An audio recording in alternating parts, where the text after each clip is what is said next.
Thank you, Mr. Speaker. Mr. Speaker, we have to be serious.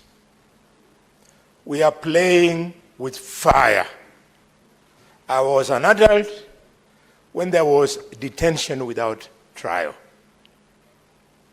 Detention without trial was a bad thing, but being killed in a police cell is worse than detention without trial.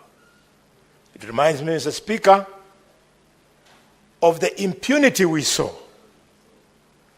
when, Mr. Speaker, then Vice President Moi lied to the country that Josiah Mwangi Kariuki had traveled out of the country when they had killed him.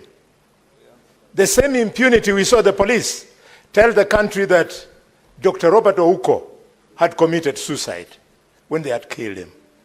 The same impunity, Mr. Speaker, that I saw in South Africa in 1977, when an intellectual, Steve Biko, was brutalized in a police station, and they faced the world and they told the world that the guy had died from starvation.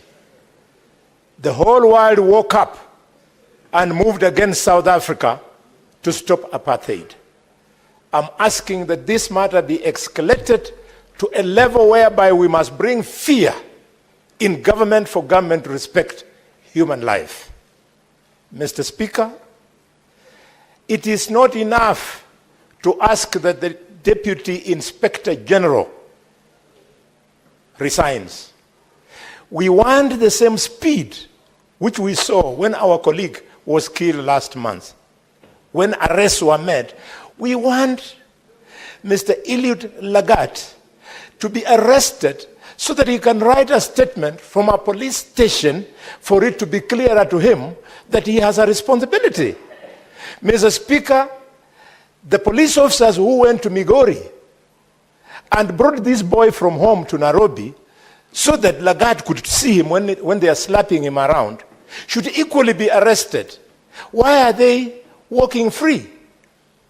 As far as I'm concerned, seeing the shape of that face, the guy could not possibly, would have wanted to hit the wall using the front of his head.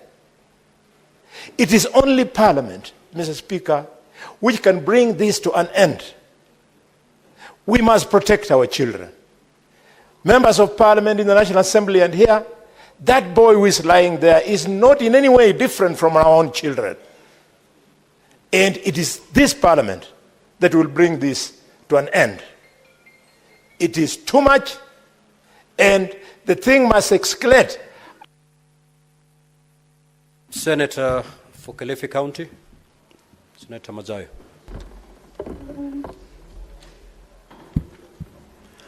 Asante mstahiki Spika.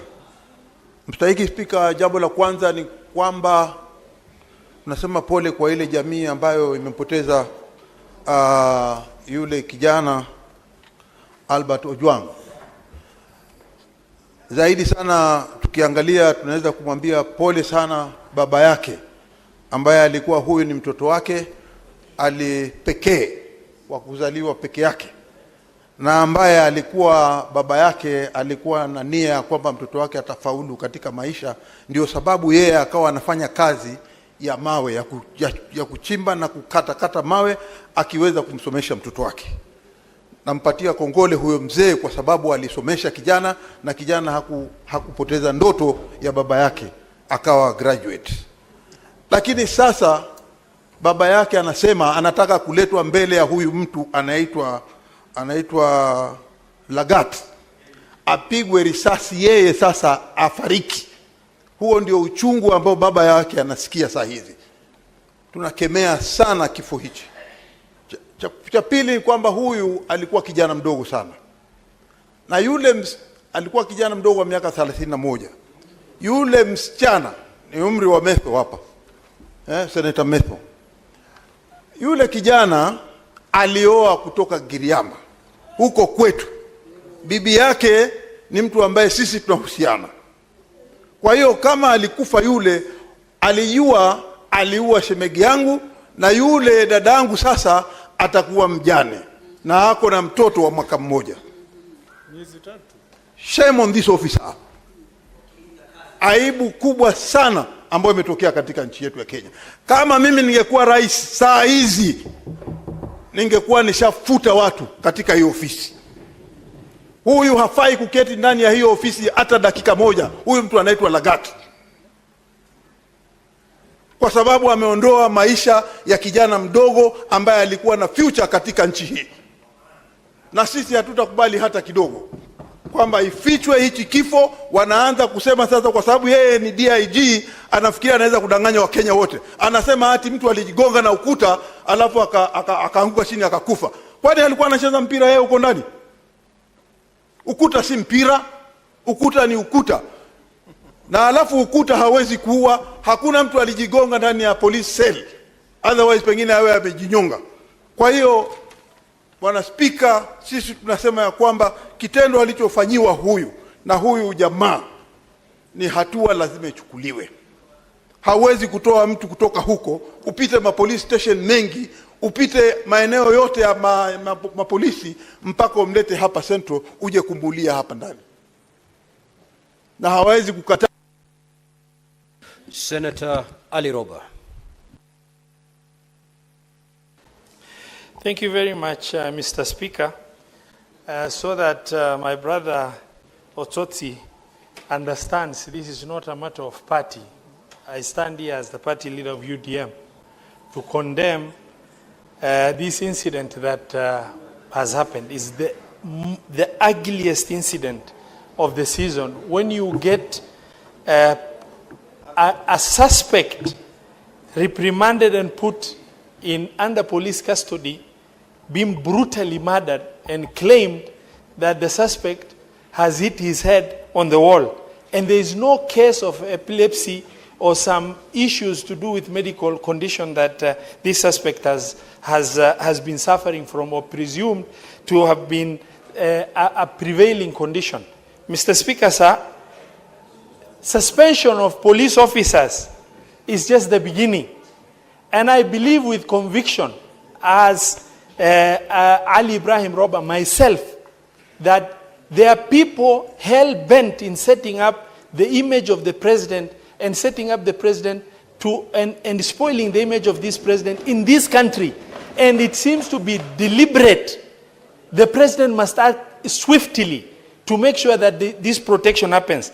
Unless somebody is gifted with thickness, how can you pick somebody, put the person behind bars, and kill the person and start telling the public that the person has hit his head on the wall? This is inconceivable.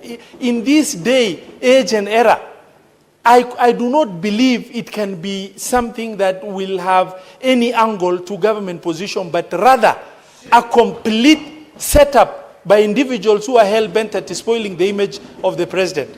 Mr. Speaker, sir, we demand as Parliament, and I believe, just as my brother Senator Khalwale has said, only Parliament can objectively intervene and investigate this issue to logical conclusion. We want to demand a swift action. DCI must establish culpability, and they must pin it to an individual, not the issue of suspending individuals. That is PR exercise. We want a swift action. Otherwise, the people setting up the president should be unearthed, because the issue that is happening is an issue that is image spoiling. Unless, there is a stupidity that cannot be quantified. You cannot do what you have done in a government with democracy like the government of Kenya. Mr. Speaker, sir, no cover-up can be allowed. Justice must be served and justice delivered, and the nation is waiting. Thank you very much, Mr. Speaker. Senator Wambua. I thank you, Mr. Speaker. Mr. Speaker, this is very disturbing. Disturbing, Mr. Speaker, because the question that I ask myself is, what happens if and when a police station becomes a scene of crime? And what happens, Mr. Speaker, if that crime is murder? What is it that we are supposed to do? Mr. Speaker, I hear people saying that we want justice for Albert Omondi Ojwang. But how does justice look for a young man killed in the hands of police officers? What is it that must be done for that young man, the lifeless body of Albert Omondi Ojwang, to receive justice? What exactly is it that, Mr. Speaker, must happen? Mr. Speaker, of late, our country is doing extremely, extremely badly in terms of insecurity. Mr. Speaker, in April, I saw the majority leader confronting the Inspector General of Police over some killings in Narok, in Barkoi. A few weeks ago, Mr. Speaker, 3 people were killed by police in the same area in Narok, Mr. Speaker. Mr. Speaker, what is happening in our country in relation to security? What is it that needs to be fixed? That's a question that we should address ourselves to. Mr. Speaker, I'm here to say that, Mr. Speaker, this killing of this young man has capacity to throw this country into serious, serious anarchy if it is not handled properly. Remember, Mr. Speaker, what happened in Tunisia with Mohamed Bouaziz when he blew himself up outside Parliament? Just an act of one person brought about the Arab Spring in an entire region. Mr. Speaker, I call upon the President on this matter. He must speak and speak with courage and determination. Heads must roll. He must reset the security apparatus in this country from the top to the bottom, Mr. Speaker. It cannot be that a person is arrested in... Senator Chiranke. Thank you, Mr. Speaker. On my own behalf and on behalf of the great people of Nandi, allow me to pass my deepest condolences for this tragic death. Mr. Speaker, as my colleagues have said, even during era of detention without trial, no one was killed in police cell. Mr. Speaker, as a professional guest of the state on many occasions, and I've had privileges for spending nights in number of almost 5 police stations in Nairobi, Mr. Speaker, it is very unfortunate. It is very sad, Mr. Speaker. The only place you should be safe is a police station. Mr. Speaker, heads must roll. I want to agree with my colleagues, Mr. Speaker, and you know on many occasions, I have raised that there is a problem with Ministry of Interior 1,000 times, Mr. Speaker. As we speak today, Mr. Speaker, Father Alois Cheruiyot Bett killers are not known. Father Maina killers are not known. Angata Baragoi, 6 people were buried without their killers being not known, Mr. Speaker. Angama Mara, even in Kerio Valley, Mr. Speaker. I request the following, Mr. Speaker. And I agree with colleagues that there are people who are intended to sabotage President William Ruto government. And is led by the Minister of Interior, who should take and resign, Mr. Speaker, and take personal political responsibility on this matter, Mr. Speaker. I request also that the Parliament Committee, Mr. Speaker, is very incompetent. And you know that incompetence, if you transfer from roads to lives, we lose lives, Mr. Speaker. We have lost a young man, 31-year-old, who had just married, Mr. Speaker. Mr. Speaker, they must be held accountable, Mr. Speaker. I request that the Parliament, through the national security, does inquest into unexplained deaths in this republic, Mr. Speaker, or form a judicial inquiry into the allegation of extrajudicial killings even from the last session up to this session, Mr. Speaker. Mr. Speaker, it cannot be that as a Senate we are just sitting and allowing insecurity to thrive in this country. You go to Mombasa, Mr. Speaker, when you greet a boy woman, you think she's a woman. Somebody has won a boy with a machete. You think she is a beautiful lady. He's a man with a machete. And there are criminal gangs ruling Mombasa as we talk to. You go to Nakuru, Mr. Speaker, the gangs are playground. You go to Kerio Valley, Mr. Speaker, and many other places, Mr. Speaker. I think it is a high time, and I want to appeal to the President, because he is a man who is very decisive. Heads must roll from the Minister of Interior, Inspector General of Police, and all his subordinates, including the OCS from Homa Bay, who gave out the link, Mr. Speaker, including Safaricom, who gives out the location of this suspect. Mr. Speaker, I remember when I want to be arrested, I left my phones in Kibos.